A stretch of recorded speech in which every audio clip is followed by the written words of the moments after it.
Magandang umaga, mga kapuso. Ramdam na ang hagupit ng bagyong Glenda sa Metro Manila. Alamin natin ang sitwasyon sa Manila Bay Area ngayong masungit po ang panahon. Naroon ang ating kasamang si Rhea Santos. Rhea? Yes, Igan, Connie, malakas na hangin at tuloy-tuloy na pag-ulan. Yan po ang nararanasan dito po sa lungsod ng Maynila, lalong-lalo na dito sa area ng Baywalk, kung saan makikita nga po natin ang sitwasyon ngayon sa Manila Bay.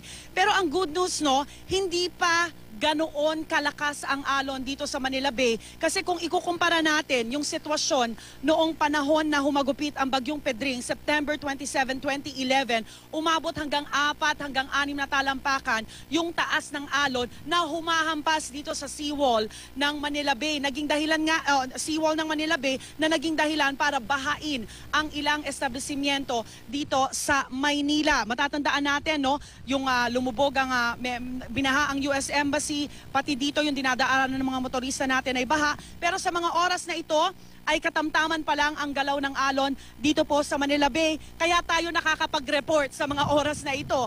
Pero dahil ayon nga sa Pag-asa, no, sa pagitan ng alas 6 hanggang alas 8 ng umaga ay tatama itong si Bagyong Glenda dito sa Maynila, sa Metro Manila, ay talagang kakailanganin nating umalis dito sa tabi ng dagat dahil sa inaasahang minor storm surge, no?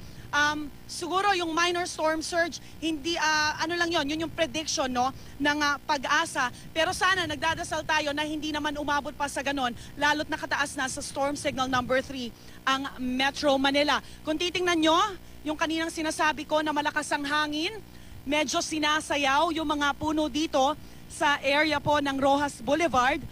Nakikita natin kakaunting motorista lamang ang bumabiyahe sa mga oras na ito. Halos lahat ay nasa loob ng kanilang mga kondo, mga establishmento. Actually, kanina pa, no, blackout sa maraming area po dito kung saan naroroon kami. Tanging mga generator lamang po ang sumusuporta sa ilaw ng mga establishmento dito po sa May Rojas Boulevard. So mga kapuso, mamaya magbabalik pa kami para bigyan po kayo ng update ukol sa pagtama ng bagyong Glenda dito sa Metro Manila. Back to studio. Maraming salamat, Rhea Santos.